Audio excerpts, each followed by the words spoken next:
Behror ADJ court में मंगलवार को अलवर जिला न्यायाधीश हरेंद्र सिंह पहुंचे, जहां उन्होंने अधिवक्ताओं की बैठक ली, जिसमें उन्होंने अधिवक्ताओं को समझाइश करते हुए बताया कि पक्षकारों में अधिवक्ता कोशिश करें कि दोनों पक्षकारों में राजीनामा करवा दें, जिससे उनको बाहरी और मानसिक रूप से खुशी मिलेगी। लोगों का न्यायालयों से विश्वास खत्म होता जा रहा है। पक्षकार जब पीड़ा लेकर पहुंचते हैं तो उनके सामने सबसे पहला सवाल खड़ा हो जाता है कि कितनी साल तक लड़ना पड़ेगा। लोगों का मानना है कि 10 साल तक भी लग जाते हैं, जिससे लोगों में निराशा होती है। अधिवक्ता प्रयास करें कि दोनों पक्षकारों को आपस में समझाइश कर राजीनामा करवा दें, जिससे व्यक्ति मानसिक व शारीरिक रूप से खुश रह सके। इस दौरान अच्छे कार्य करने वाले अधिवक्ताओं को प्रमाण पत्र देकर सम्मानित किया गया और PSV के लिए आए लोगों का साक्षात्कार लिया गया। इनमें से 8 लोगों का चयन होना है।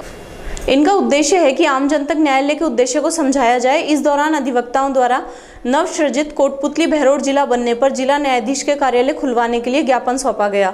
इस दौरान सचिव जिला प्राधिकरण मीना आंचल, ADJ प्रथम रविंद्र प्रताप सैनी, ACGM नवीन कुमार पिलानिया, ACGM प्रथम निखिल, सुनीता जिंदौलिया, हंसराज यादव, बार संघ अध्यक्ष सहित समस्त अधिवक्ता मौजूद रहे।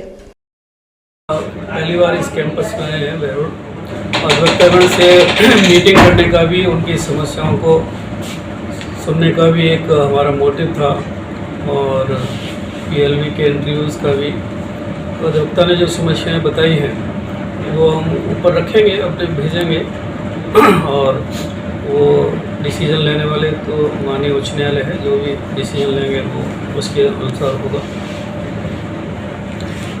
अधिवक्ता ने एक मांग भी रखी है कि जो नया जिला बना है कोटपुतली बहरोड, तो यहाँ डीजे कार्यालय खुलने का आपने ज्ञापन दिया, इस पर क्या? उस पर ऊपर नहीं है, ये ऊपर से डिसाइड होगा। तो इन्होंने जो मांग पत्र हमें दिया है उसको हम माननीय उच्च न्यायालय को भेज देंगे, वही डिसीजन लेंगे और in consultation with the government जो भी होगा। बिल्कुल, एक्चुअली हमारा जो न्यायपालिका है उसमें जालसा भी है, Rajasthan legal service authority act जो बना हुआ है। उसके अंदर सबसे इम्पोर्टेंट काम तो यही है कि जो आपस में पक्षकार लड़ रहे हैं उनको हम लोग समझाइश के द्वारा और उनका मार्ग को बहुत सरल करके और एक कोई पॉइंट पर वो आ जाए कि भाई ये यहाँ पर हम समझ करके और इस केस का निस्तारण कर सकते हैं। तो समझाइश के आधार पर केस का सेटलमेंट हो जाता है। और सबसे इम्पोर्टेंट इसमें ये बिंदु रहता है कि जब राजीनामा से कोई केस का निस्तारण होता है तो दोनों ही पक्षकारों में आपस में वार्तालाप शुरू हो जाता है, जो पहले नहीं होता था। एक दूसरे के आमने सामने पढ़ने से भी वो कतराते थे।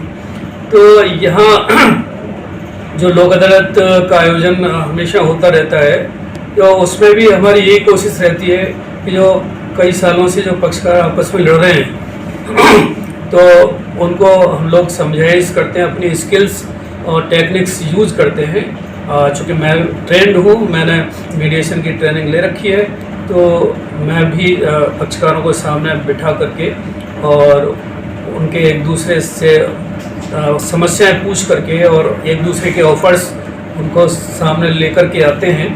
तो वो ऑफर्स में जो एक्सेप्टेबल होते हैं उसके आधार पर केस का फैसला हो जाता है। और वो सबसे अच्छी बात होती है इसमें, मेरिट पर जो भी फैसला होता है वो एविडेंस के आधार पर होता है।